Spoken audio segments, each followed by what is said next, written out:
Primera de Corintios, capítulo 2, versículo 6 al 9. Sin embargo, hablamos sabiduría entre los que han alcanzado madurez, y sabiduría no de este siglo, ni de los príncipes de este siglo que perecen, mas hablamos sabiduría de Dios en misterio, la sabiduría oculta, la cual Dios predestinó antes de los siglos para nuestra gloria, la que ninguno de los príncipes de este siglo conoció, porque si lo hubieran conocido, nunca habrían crucificado al Señor de gloria. Antes bien, como está escrito, cosas que ojo no vio, ni oído oyó, ni han subido en corazón de hombre, son las que Dios ha preparado para los que le aman.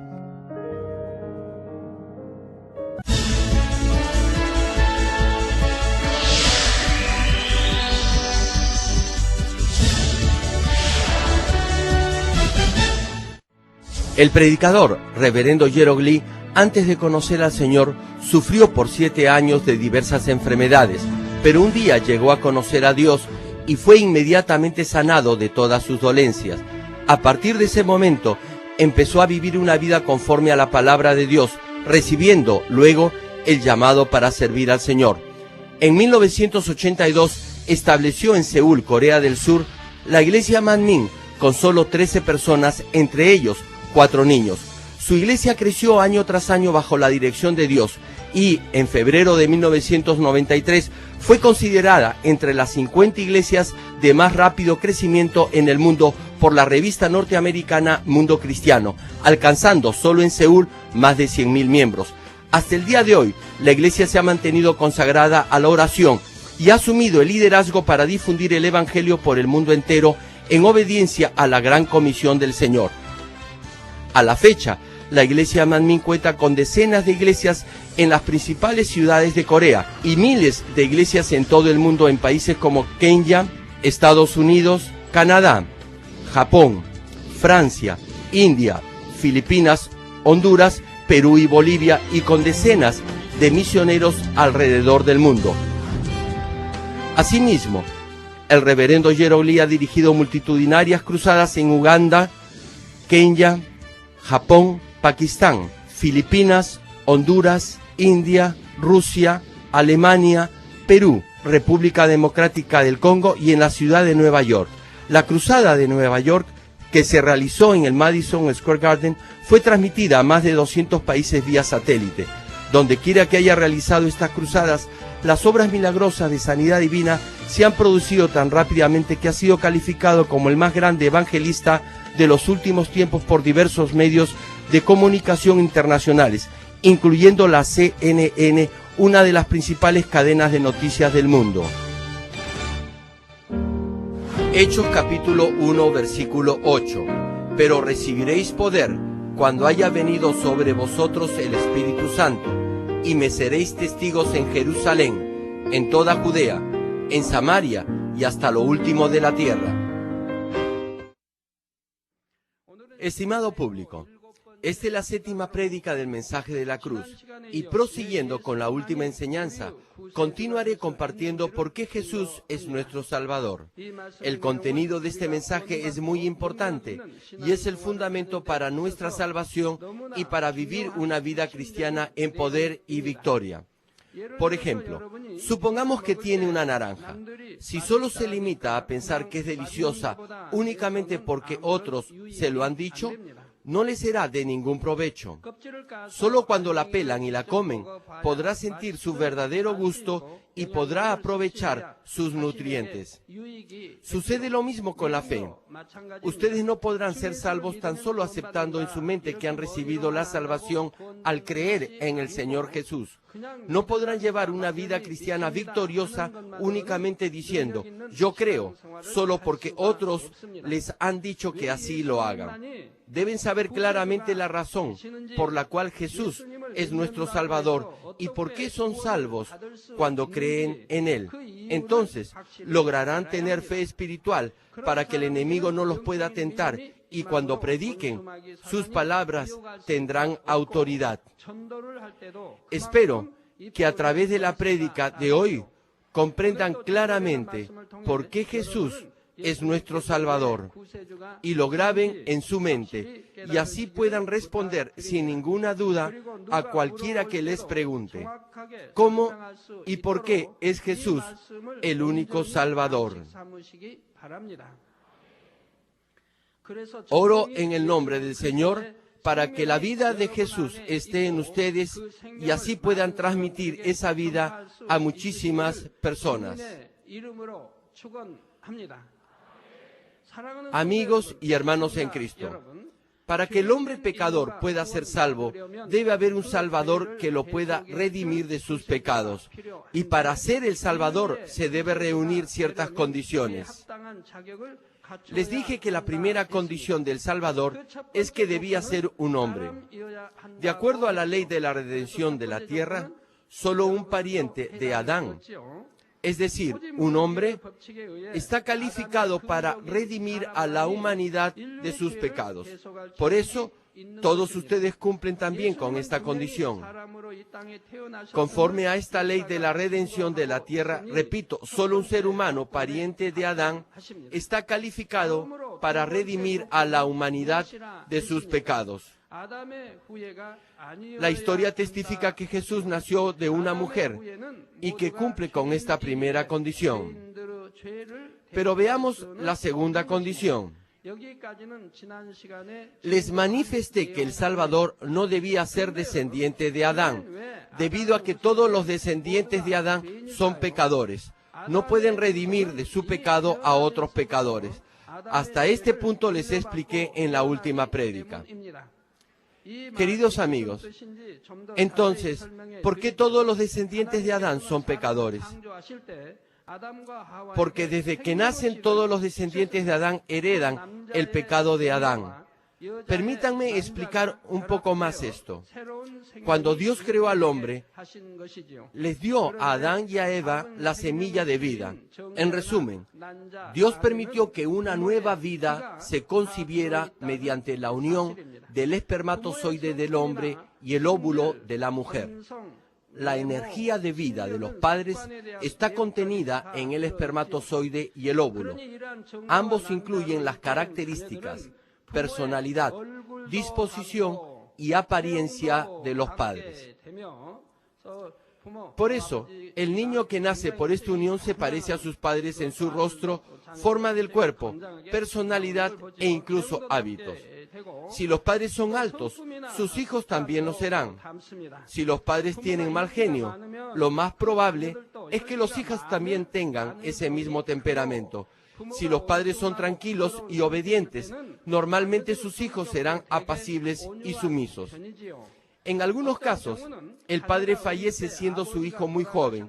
Sin embargo, conforme el niño crece, va mostrando la forma de caminar, las costumbres al dormir y los gustos del padre fallecido. Los niños se asemejan no solo a sus padres, sino también a sus abuelos.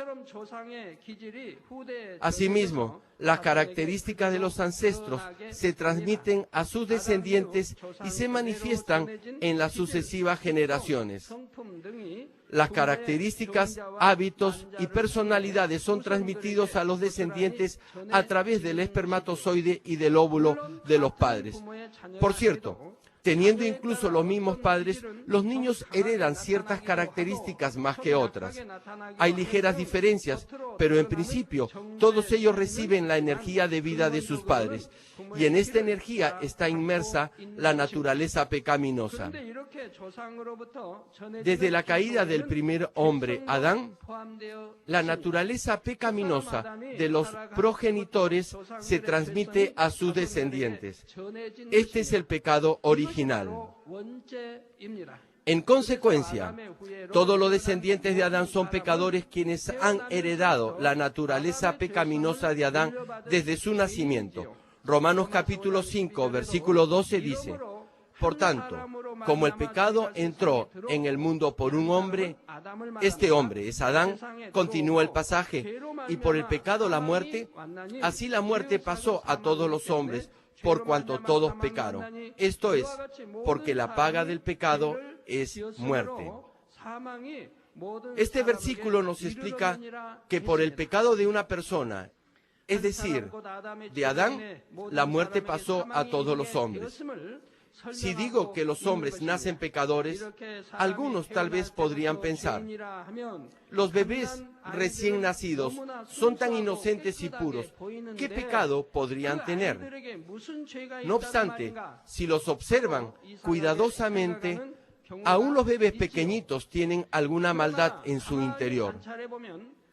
Aún antes del año de edad, podemos encontrar maldad en ellos. Por ejemplo, incluso en los bebés recién nacidos, si los padres son de temperamento colérico, sus bebés se enojarán con gran facilidad.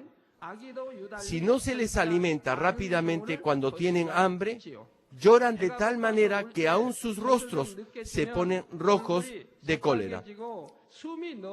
Se podrían casi ahogar con sus lágrimas.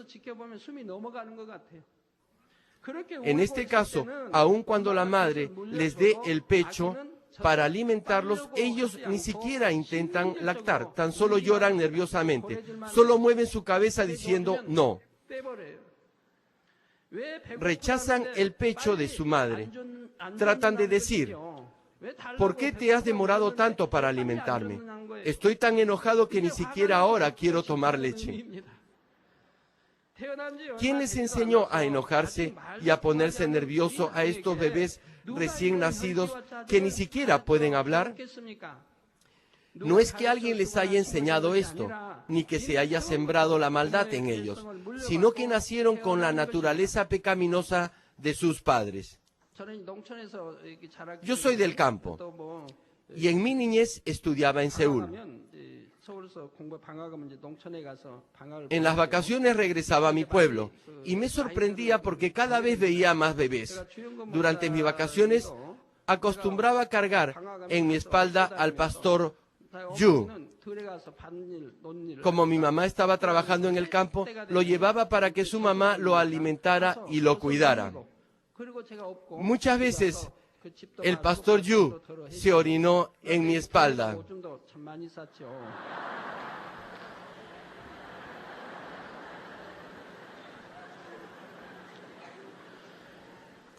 Me di cuenta que algunos bebés eran tranquilos. Aun cuando no se les daba la leche rápido, lloraban por un momento, pero luego que se les daba, la tomaban con una sonrisa. Sin embargo, había otros bebés que hacían un tremendo berrinche, se enojaban mucho.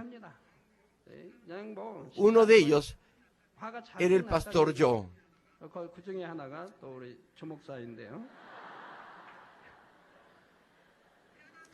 ¿Quién plantó esta clase de amargura y cólera en estos bebés recién nacidos? Nadie les enseñó ni puso en ellos la maldad. Nacieron con esa naturaleza pecaminosa de sus padres. Permítanme darles otro ejemplo. ¿Qué sucedería si una madre abraza y muestra amor hacia otro bebé en frente de su propio hijo? A la mayoría de los bebés no les agradaría y tratarían de separar al otro bebé de su mamá.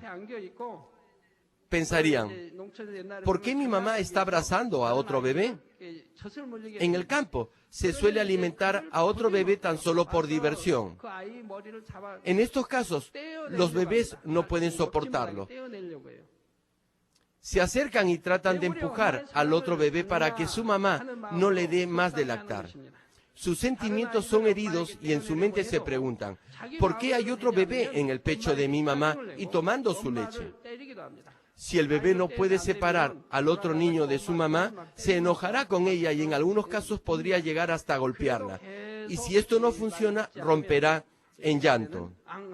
Si el bebé no tuviera pecado, si no tan solo tuviera bondad en su corazón, no reaccionaría de esta manera. Lo bueno y lo leal es compartir las cosas buenas con otros. De este modo, si otro bebé comparte la leche de su mamá, debería sentirse feliz en vez de disgustarse por ello. La razón por la cual esto les disgusta es porque tiene envidia y celos. Y la codicia que le dice que solo él debe tomar la leche de su mamá. Entonces, ¿quién puso estos pecados como celos, envidia, codicia e ira en el niño? No fueron colocados por nadie, sino que el bebé nació con esta naturaleza pecaminosa que heredó de Adán. Por eso, David dice en el Salmo 51, versículo 5, «He aquí, en maldad he sido formado, y en pecado me concibió mi madre». De la misma forma, todos los hombres son descendientes de Adán y nacen con el pecado original, por lo cual ningún ser humano puede llegar a ser el Salvador. Incluso, algunas enfermedades son heredadas. Tan solo piensen en esto. En una semilla de vida tan pequeña, los genes, el espermatozoide y el óvulo, que son muy pequeños para ser visibles a simple vista, están encerradas todas las cosas, incluyendo la personalidad, el carácter, el aspecto físico, los hábitos y lo demás. Aún algunas enfermedades están contenidas en esas semillas tan pequeñas que ni siquiera son normalmente visibles. Son heredadas. Por eso, puede ver que su niño tiene las mismas marcas de nacimiento o el mismo lunar o protuberancia en el mismo lugar. Es realmente sorprendente. Todo está incluido en esa pequeña semilla, y cuando el niño crezca, tendrá las mismas marcas de nacimiento en el mismo lugar. Si los padres tienen algún defecto en la boca, el niño también lo tendrá. Repito, si los padres tienen algún defecto en la boca, el niño también lo tendrá. Solo uno, Jesús, es hombre y no es descendiente de Adán. La pregunta es, ¿cómo es que Jesús no desciende de Adán? Jesús, en su genealogía humana, es descendiente de David, y sus padres fueron José y María. Sin embargo, en la última parte de Mateo capítulo 1, versículo 20, dice, porque lo que en ella es engendrado del Espíritu Santo es. Esto es, Jesús no fue concebido por la unión de un espermatozoide y un óvulo, sino por el Espíritu Santo. Y Mateo capítulo 1, versículo 23 profetiza, he aquí, una virgen concebirá. Si una mujer desposada hubiera concebido del Espíritu Santo, la gente hubiera pensado que no era obra del Espíritu Santo, sino producto de la unión natural entre un hombre y una mujer. Prosigue el pasaje, y dará a luz un hijo, y llamarás su nombre Emmanuel, que traducido es Dios con nosotros. La razón por la cual el hombre nace con el pecado original es que hereda la naturaleza pecaminosa de sus padres a través del espermatozoide y del óvulo. Sin embargo, Jesús no fue concebido por el espermatozoide de José y el óvulo de María, sino solamente por el poder del Espíritu Santo. El Todopoderoso Dios pudo concebir a Jesús por el poder del Espíritu Santo, sin la unión del espermatozoide y el óvulo. Ambos, José y María, eran descendientes de Adán. Sin embargo, Jesús solo tomó prestado el cuerpo de María. Fue concebido por el Espíritu Santo, por lo que no recibió ninguna energía de vida de pecadores. En consecuencia, Jesús no es descendiente de Adán y no tiene pecado original. Entre los seres humanos en la tierra, el único que ha sido concebido por el Espíritu Santo es Jesús. Incluso los grandes hombres en este mundo descienden de Adán y son pecadores, por lo que nunca podrían llegar a ser el Salvador. Por eso, solamente Jesús puede ser el Salvador de la humanidad. Amigos, en este punto hay una cosa más que deben saber. Aun cuando la Virgen María dio a luz a Jesús, nunca podrá llegar a ser la madre de Jesucristo. Supongamos que ponemos un óvulo fertilizado en una máquina y lo incubamos por 10 meses. ¿Acaso el bebé podrá llamar mamá a la máquina incubadora? Claro que no. Por cierto, María era una extraordinaria mujer, tan buena y amorosa que fue escogida por Dios para concebir a Jesús. Aún así, María es tan solo una criatura y nunca podría llegar a ser la madre de Jesús. Por eso, en la Biblia no hay ni una sola ocasión en la cual Jesús llama madre a María. En algunas ocasiones, sus discípulos escribieron la madre de Jesús, pero eso era desde su punto de vista. Por ejemplo, en Juan capítulo 19, versículo 26 dice, cuando vio Jesús a su madre y al discípulo a quien él amaba, que estaba presente, dijo a su madre, mujer, he ahí a tu hijo. Aquí la frase, su madre, fue escrita por Juan, y Jesús llamó a María mujer. En Juan capítulo 2, versículo 4, en las bodas de Caná, Jesús le dijo, ¿qué tienes conmigo, mujer? Aún no ha llegado mi hora. Sin embargo, algunos llaman a María la Santa Madre e incluso se postran ante ella y le oran solo porque dio a luz a Jesús. Pero Jesús es el Hijo de Dios y el objeto de nuestra adoración y de nuestras oraciones debe ser únicamente la Trinidad de Dios. Si María fuese la Santa Madre de Jesús, entonces, ¿quién es Dios a quien Jesús llama Padre? ¿Cómo se atreven a decir esto? Repito, ¿cómo se pueden atrever a decir esto? Entonces, en este caso, ¿quién sería Dios? Pero Dios dice, yo soy el que soy. Él no nació de nadie. Él existe por sí mismo. Dios ha existido desde antes de la eternidad y existirá más allá de la eternidad. Él es el alfa y la omega, el principio y el fin. Nuestro Señor tiene su origen en el mismo Dios. Si nuestro Señor tuviese una madre, entonces, ¿quién sería Dios Padre? Esto no tiene ningún sentido.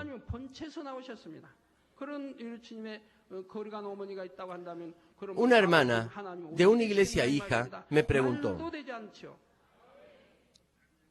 reverendo, le di el libro El mensaje de la cruz que usted ha escrito a un sacerdote católico y lo leyó. Entonces me hizo esta pregunta. ¿Cómo llamó Jesús a María cuando era niño y estaba creciendo? ¿Acaso no la habría llamado mamá? Y ella no le pudo responder al sacerdote. Espero que ahora todos ustedes puedan responderle al escuchar este mensaje. Jesús, desde su nacimiento lo sabía todo. Así encontramos un primer registro de él cuando tenía 12 años. Estaba en el templo debatiendo con los escribas y otros estudiosos de la Biblia. Y ellos estaban sorprendidos. Solamente tenía 12 años. Y sin embargo, hablaba con un conocimiento completo de la Biblia. Él ya tenía un total conocimiento de la Biblia a los 12 años. Fue lo mismo con la Virgen María. Ella recibió la revelación incluso antes de concebir a Jesús. Y aún después de concebirlo, continuó recibiendo revelaciones. Un ángel de Dios le dijo acerca del hijo que iba a tener. Y la Biblia nos dice que ella guardaba todo eso en su mente. Ella también escuchó una revelación del bebé que iba a tener de la madre de Juan el Bautista. Sabía que el niño que iba a concebir era el Santo de Dios. Sabía muy bien que no iba a ser concebido en forma natural por medio de una relación física. Ella ya sabía que el hijo que iba a tener era santo y que iba a ser concebido por el Espíritu Santo. Entonces, ¿cómo creen que ella habría criado al niño? ¿Le habría dicho que ella era su madre mientras crecía? Claro que no. No lo hubiera hecho. Muchas personas malinterpretan esto. Como José era carpintero, ellos dicen que Jesús ayudaba a sus padres y que trabajaba también como carpintero. Sin embargo, piensen un poco sobre esto. Este es solo un pensamiento humano. ¿Acaso eso está escrito en la Biblia? No, solo es una conclusión que ha sacado el hombre. Mientras nuestro Señor crecía hasta cumplir los 30 años para iniciar su ministerio, acostumbraba ir a las montañas cercanas al pueblo de Nazaret para orar y meditar en la palabra de Dios, esperando que llegara su tiempo. Siempre miraba hacia arriba, a Dios. Oraba y meditaba en la Biblia. Como sabía el tiempo de su manifestación, esperaba ese momento. ¿Acaso habría hecho trabajo de carpintería haciendo casas y cosas parecidas durante ese tiempo tan valioso? Estas son ideas humanas, nada más. Espero que los pastores corrijan lo que están predicando si están escuchando este mensaje por el internet o por otro medio. Sin embargo, repito, algunos llaman a María la Santa Madre e incluso se postran ante ella y le oran solo porque dio a luz a Jesús. Pero Jesús es el Hijo de Dios y el objeto de nuestra adoración y de nuestras oraciones debe ser únicamente el Dios Trino. Amados hermanos, la tercera condición para el Salvador es que debe tener el suficiente poder para derrotar al diablo y a Satanás. Repito, la tercera condición para llegar a ser el Salvador es que debe tener el suficiente poder para derrotar al diablo y a Satanás. Si desea rescatar a los prisioneros de guerra, debe tener la suficiente fuerza para quitárselos al enemigo. Espiritualmente, para salvar a aquellos que pertenecen al diablo, debemos tener la fortaleza para vencerlo y rescatar esas almas. Sin embargo, aún los hombres más fuertes físicamente no pueden derrotar al diablo. Aquí, el poder para vencer al enemigo no es el poder físico, sino el poder espiritual. El poder en el reino espiritual viene de no tener pecado. Exactamente como la oscuridad se disipa cuando llega la luz, los que viven completamente en la luz, sin nada de tinieblas en sus vidas, tienen el poder para vencer a los espíritus malignos que vienen de la oscuridad. Hay dos clases de pecados, pecado original y pecado personal. El pecado original, como ya lo expliqué, se refiere a la naturaleza pecaminosa que proviene de Adán. Es la naturaleza pecaminosa primitiva heredada de los padres. El pecado propio personal es el pecado que uno mismo comete durante su vida. Las personas incurren en muchas clases de pecados, grandes y pequeños, en sus vidas. No solo aquellos que cometen pecados graves son pecadores, sino también los que incurren en pecados de negligencia. Santiago capítulo 2, versículo 10 dice: porque cualquiera que guardare toda la ley, pero ofendiere en un punto, se hace culpable de todos. No debemos pensar, esto es algo sin importancia, está bien hacerlo. Si puede cumplir con las cosas más importantes, podrá más fácilmente hacerlo con las menos importantes. Así podrá cumplir con todo. No tiene sentido si dice que puede cumplir con las cosas más importantes y no con las pequeñas. Si infringe solo una de las muchas leyes, ya es un pecador. Más aún, la gente del mundo no considera pecado al pecado a menos que se manifieste en una acción. Sin embargo, espiritualmente, tan solo teniendo el deseo de pecar en el corazón, al margen que se concrete o no en una acción, esa persona ya es pecadora. Primera de Juan capítulo 3, versículo 15 dice: todo aquel que aborrece a su hermano es homicida. querido hermano, ¿por qué es un homicida? Y seguro que me responderá, oh pastor, ¿cuándo he asesinado a alguien? Hermano, por favor, entienda claramente este pasaje y continúa el versículo. Y sabéis que ningún homicida tiene vida eterna permanente en él. Si odia a su hermano, no tiene vida eterna en usted. Significa que no es salvo. Odiar a su hermano es como matarlo espiritualmente. Por eso, el homicida no tiene vida eterna en él. Esto es, no recibirá la salvación. Si tan solo odia a su hermano en su corazón, usted es un pecador tan pecador como aquel que asesina a su hermano en un arranque de ira.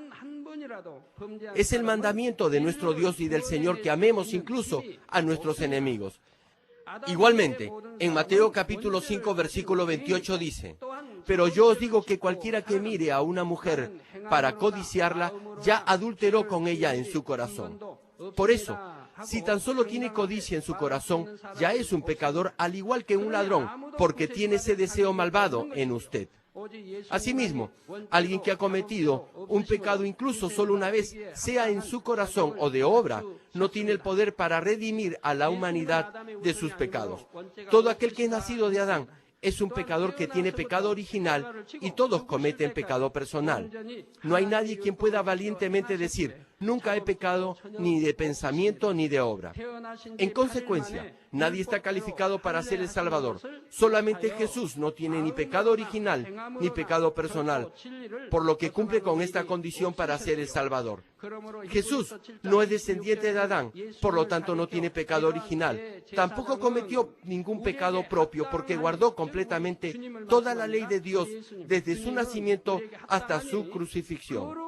Empezando desde cuando fue circuncidado al octavo día, nunca hizo algo que no fuera verdad en su corazón y en su obrar. Por eso, Hebreos capítulo 7, versículo 26, refiriéndose a Jesús dice, porque tal sumo sacerdote nos convenía, santo, inocente, sin mancha, apartado de los pecadores y hecho más sublime que los cielos. También, Primera de Pedro capítulo 2 versículo 22 cita, el cual no hizo pecado, ni se halló engaño en su boca. Solo Jesús es santo y no tiene maldad, y es el único que no pecó. Y debido a que Jesús no tuvo ningún pecado, tenía el poder para salvar a la humanidad del diablo y de Satanás, y no estaba sujeto a la maldición de la ley que establece que la paga del pecado es muerte. Por eso, aun cuando murió en la cruz, pudo romper la autoridad de la muerte y resucitar. Amigos y hermanos en Cristo, debido a que Jesús no tuvo pecado, pudo romper la autoridad de la muerte, salvar a los pecadores y tener la potestad sobre todas las cosas con su autoridad espiritual. No solo el diablo y Satanás, sino también las enfermedades, gérmenes, microbios y dolencias están sometidos a él. Cuando aquellos que estaban sufriendo de espíritus malignos venían a Jesús, Él les ordenaba salir. Entonces el espíritu inmundo tenía que salir en obediencia a su palabra. En el momento en que Jesús ordenaba, aún las enfermedades y gérmenes salían. Los ciegos, sordos, mudos y los cojos recuperaban la salud por el mandato de Jesús. Sin embargo, esto no quiere decir que Jesús lo hacía con cualquiera. Lo hacía con los que tenían fe para recibir la respuesta y cuando dejaban de pecar. Cuando el cojo y el paralítico vinieron a él, ¿qué hizo Jesús? Cuando dijo, tus pecados te son perdonados, el cojo tomó su lecho y regresó caminando.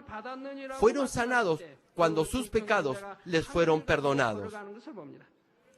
Ustedes han visto muchos casos en los que por el muro de pecado que se levanta contra Dios, las personas no pueden recibir respuesta a sus peticiones. Los que en verdad se arrepienten y reciben mi oración han sido completamente sanados. Han oído infinidad de testimonios de este tipo. En el tiempo de Jesús también había muchos ciegos. Asimismo, había muchos cojos y mudos. Sin embargo, nuestro Señor no sanó a todos los ciegos.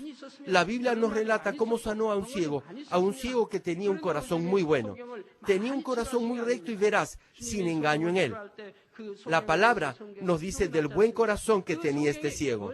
Incluso se le amenazó, es decir, lo podían muy bien haber matado si admitía que llegó a ver gracias a Jesús. Sus padres, temerosos, no quisieron confesar que Jesús lo había sanado. Tan solo dijeron que le preguntaran directamente a su hijo. No obstante, este hombre valientemente respondió, confesó que Jesús lo había sanado. Dijo, pues esto es lo maravilloso, que vosotros no sepáis de dónde sea, y a mí me abrió los ojos.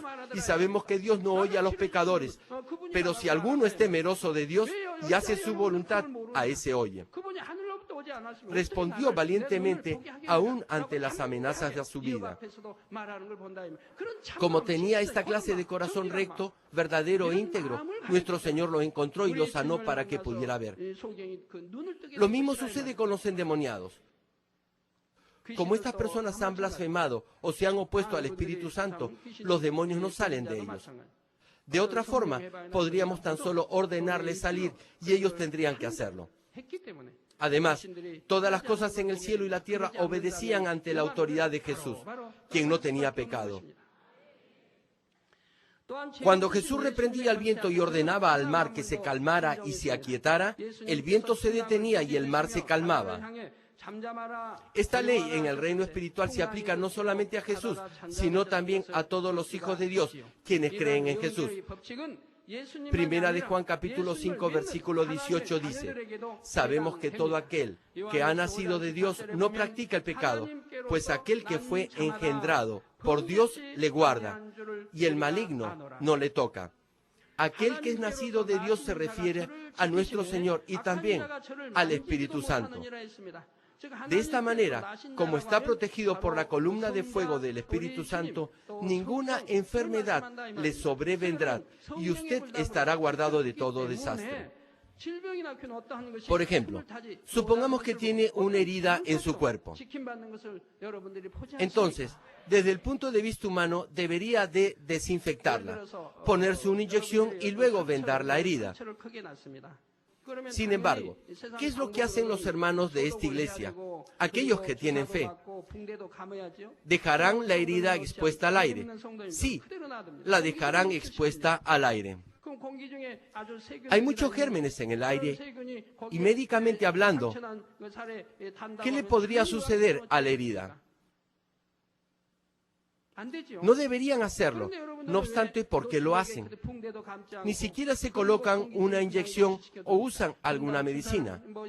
Tan solo la dejan así. A pesar de esto, la herida se sana y se cierra limpiamente. ¿Por qué? La columna de fuego del Espíritu Santo lo protege. Usted es hijo de Dios y yo siempre oro para que Dios lo proteja con el fuego del Espíritu. Por eso, los gérmenes del aire no lo pueden infectar. Ustedes han experimentado esto muchas veces. Por eso dice el pasaje, pues aquel que fue engendrado por Dios le guarda y el maligno no le toca. Es decir, los hijos de Dios están protegidos por aquel que es nacido de Dios, es decir, el Señor, por lo que el diablo y Satanás no pueden dañarlos. No obstante, debe tener el poder espiritual que da el no tener pecado para que los espíritus malignos no se atrevan a dañarlo. No importa hace cuánto crea en Dios y sea cristiano, ni los muchos títulos que tenga en la iglesia, usted no tendrá poder espiritual si aún vive en el pecado. Incluso si ora en el nombre de Jesucristo para echar fuera a los demonios, las aflicciones y las pruebas no lo dejarán. Exactamente como los insectos se juntan alrededor de un estanque de agua sucia, el diablo continuará obrando y haciendo la vida difícil a estas personas. Sin embargo, incluso un niño pequeño, si ama a Dios y vive conforme a su palabra, también tendrá poder espiritual. Si ese niño ordena en el nombre de Jesucristo, el diablo obedecerá y saldrá fuera. Si realmente vive en la verdad y logra tener un corazón santo, acompañado de obras, las tinieblas saldrán de su vida, e incluso cuando ore por otros, las obras de Dios se manifestarán. Yo mismo he experimentado esta clase de cosas innumerables veces. Antes de creer en Dios, no solamente yo, sino también mis hijas constantemente padecían de enfermedades, por lo que teníamos que gastar mucho dinero en pagar las cuentas de los hospitales y en medicinas. Sin embargo, desde que acepté al Señor hasta hoy, siempre he guardado la palabra de Dios y he vivido una vida sin pecado, por lo que las enfermedades y dolencias me han dejado no solo a mí, sino también a los miembros de mi familia. Desde que recibimos al Señor, ningún miembro de mi familia ha ido a un hospital o ha tomado alguna medicina. jamás me han colocado una inyección ni nada parecido. Y es lo mismo con mis hijas. Nunca se les ha puesto una inyección, ni han tomado alguna medicina, ni han ido al hospital. Aún antes que fuera ministro, lloraba por mis hijas cuando se enfermaban. Entonces, la enfermedad salía de ellas inmediatamente y quedaban completamente sanas. También, en el caso de los que son poseídos por demonios, ellos reconocen con más precisión que la gente normal a las personas que tienen poder espiritual. Cuando los poseídos por demonios hacen bulla o ruido, apenas me acerco a ellos, tiemblan de temor y se calman. Una vez me enteré que en el mismo momento en que salía de mi casa para dirigirme a otro lugar de la ciudad a ver a una persona endemoniada, el demonio se calmó y tuvo temor. Cuando una persona sin pecado ora en el nombre de Jesucristo, no solo las enfermedades, los microbios y los espíritus malvados obedecen, sino también los objetos inanimados. Exactamente como el Señor calmó el viento y el mar orando en el nombre de Jesucristo. Podemos detener la lluvia o cambiar el clima. O cuando oramos por aquellos que están intoxicados por monóxido de carbono, este gas inanimado y venenoso obedece la orden y sale del cuerpo de la persona. Ustedes han visto esto muchas veces.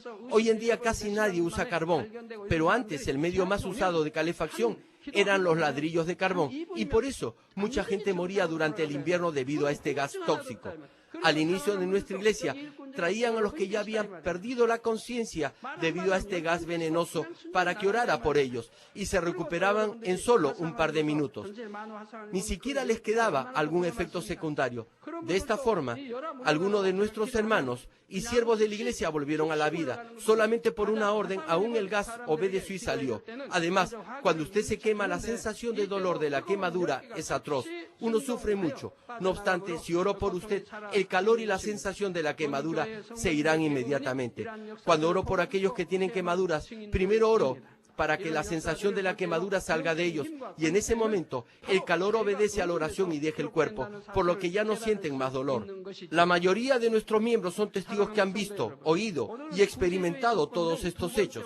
Tan solo viendo estas obras, podemos darnos cuenta del poder espiritual y la autoridad que viene de no tener pecado. Amigos, he explicado la segunda y la tercera condición para llegar a ser el Salvador. El Salvador no debe ser descendiente de Adán y debe tener el poder para vencer al enemigo, el diablo y a Satanás. La última y cuarta condición es que debe tener el amor suficiente para sacrificar su propia vida. Hermanos en Cristo, termino el mensaje. Desde el principio de la historia de la humanidad, no ha habido nadie quien esté calificado para ser el Salvador. Todos los hombres son pecadores quienes han heredado la naturaleza pecaminosa de Adán a través del espermatozoide y el óvulo de sus padres. Aún hombres notables como Buda, Confucio o Sócrates han tenido pecado original como descendientes de Adán y no han vivido una vida santa ante Dios. Una vez escuché una historia de una persona de la que se decía era muy refinada e instruida y que de hecho se había ganado el respeto de otros. Esta persona, luego de usar el mondadientes o palito de dientes, lo guardaba para volver a usarlo más tarde. Es decir, usaba ese pequeño mondadientes una y otra vez. Sin embargo, su asistente lo botaba y el hombre se enojaba mucho con él. Esto daba a entender que era muy ahorrativo. No obstante, ¿cómo podríamos decir que era un hombre justo si ni siquiera podía controlar su enojo y podía llegar incluso a avergonzar a una persona que lo estaba sirviendo solo por un mondadientes? De igual forma, una persona que era muy respetada mundialmente padeció por mucho tiempo de numerosas enfermedades. Finalmente, debido a estas dolencias, le llegó el momento de enfrentar la muerte. También están aquellos que son inmensamente reconocidos en este mundo, pero que no pueden resolver sus propios problemas de pecado, y debido a que no tienen ese poder espiritual, no pueden echar fuera la oscuridad en sus vidas. Espero que ahora puedan comprender claramente que solo Jesús no tuvo ni pecado original ni pecado personal, y solamente Él está calificado para salvarnos. Por eso, como está escrito en 1 de Pedro capítulo 1 versículo 16, sed santos como yo soy santo. Oro en el nombre del Señor para que puedan vivir una vida santa y de esa forma el maligno no los toque y que puedan vivir en paz y en bendición. I have a broken foot and You have had broken your tenía quebrado. paralyzed and worn. Paralyzed. Yes. Hallelujah. Praise the Lord.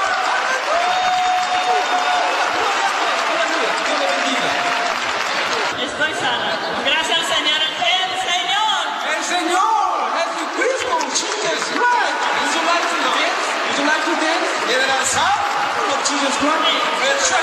Tenía 6 años, con mucho dolor aquí no podía.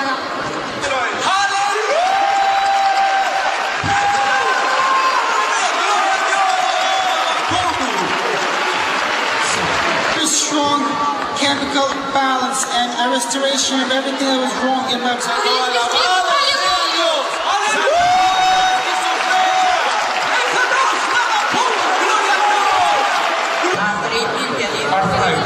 아프라이드 60세 된 여성으로서 관절염이 있었다고 합니다. What? Would you like to walk by yourself? Walk. Just walk. Salta. Turn around. Jump.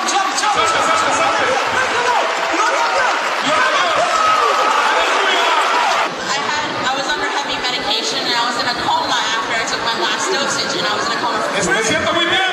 Okay, what? I lost weight. Me siento muy bien. Okay, what? I lost weight. Porque he sido sanado. Soy libre. These surgeries in his knee Completely. What happened to him? ¿Qué pasó esta noche?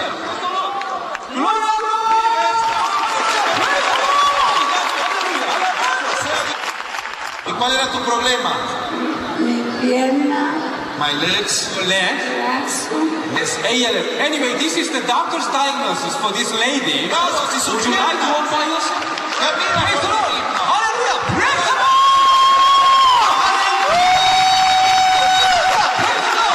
2 años. For 2 years. Me dieron 3 meses de vida, pero gracias a Dios he estado pegado de Dios. This man is saying now that the dogs in the pig and the dogs in the medicine still. Glory to God. El problema, yo tengo mucho, o tenía, porque desde que yo pensé que venía hasta aquí, Tíralo entonces. Tíralo. Took it away. Hallelujah. Tíralo eso. Glory to God. Praise the Lord. Step up forward. Él normalmente a esta hora necesita, él la tenía en 350. This baby has been suffering from diabetes for the last 5 months. Praise the Lord. Hallelujah. Praise the Lord. Hallelujah. Gracias a Dios. Amen. Praise the Lord. Hallelujah. Keep going. Keep praying. Praise the Lord.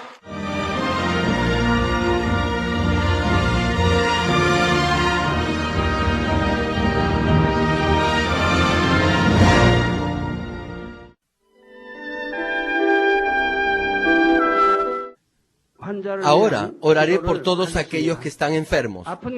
Coloquen su mano en la parte enferma o adolorida de su cuerpo y reciban esta oración por fe. Si usted no está enfermo, pero desea que ore para que Dios le conceda los deseos de su corazón, coloque su mano sobre su pecho y recibe esta oración por fe.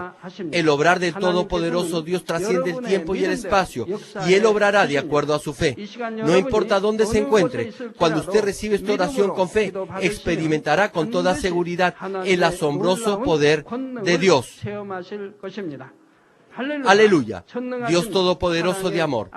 Pon tus manos sobre tus hijos y sobre todos aquellos que están viendo y escuchando este mensaje y recibiendo esta oración a través de la televisión. Extiende tu mano, oh Dios, y manifiesta tu poder y tu obrar, que trasciende el tiempo y el espacio, en todo aquel que está recibiendo en cualquier parte del mundo. Da a cada uno de ellos la fe necesaria, por medio de la cual puedan creer y echar fuera todo pensamiento negativo y toda duda. Quita de ellos todas sus cargas y sufrimientos. Quema por el fuego del Espíritu Santo y limpia con la sangre de nuestro Señor Jesucristo desde la cabeza a los pies, las vísceras y los intestinos, cada coyuntura y todo nervio, tejido y célula. Manifiesta el poder más alto de la creación. Yo ordeno, en el nombre de Jesucristo, al enemigo, el diablo y Satanás, a toda enfermedad, virus y bacterias y toda debilidad, fuera. Toda enfermedad contagiosa, fuera. Toda enfermedad terminal endémica sea quemada por el fuego del Espíritu Santo. Que haya sanidad en todo tipo de cáncer, sida, leucemia, enfermedades cardíacas, pulmonares y todo tipo de dolencias que afectan a la mujer, hipertensión, diabetes, enfermedades de la piel e inflamación. Que la polio, parálisis, artritis y hernia sean sanadas. Que todo dolor lumbago y todo tipo de neuralgia desaparezca.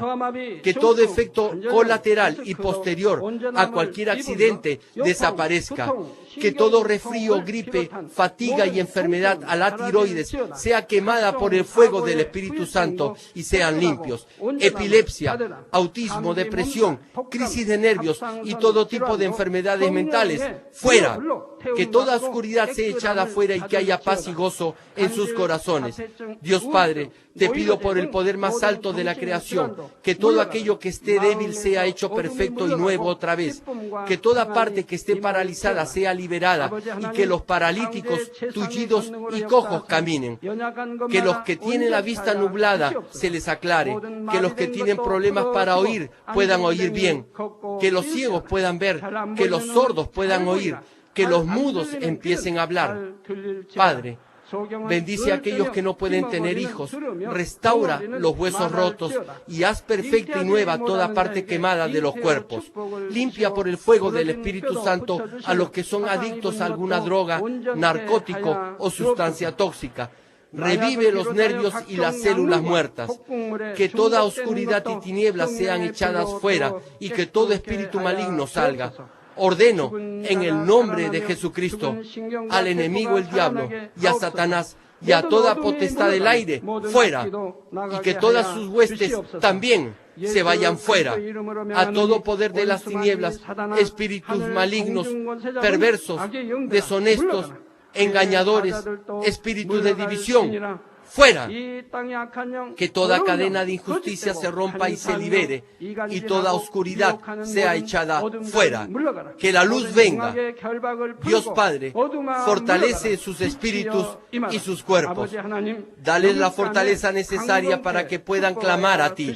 Fortalécelos para que puedan despojarse de todos sus pecados y vivan en santidad.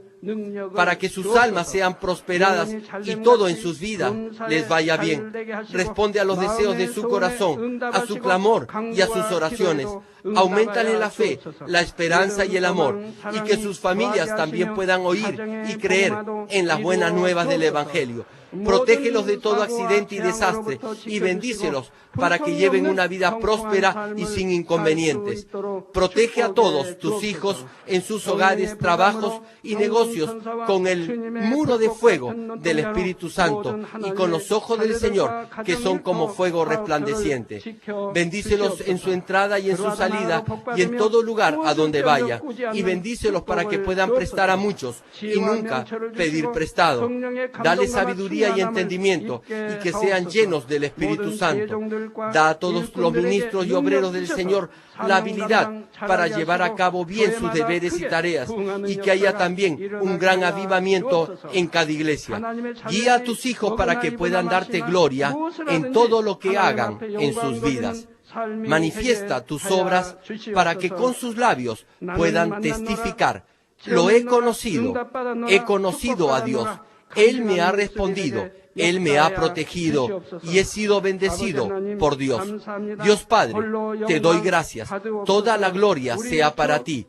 He orado en el nombre de nuestro Señor Jesucristo. Amén.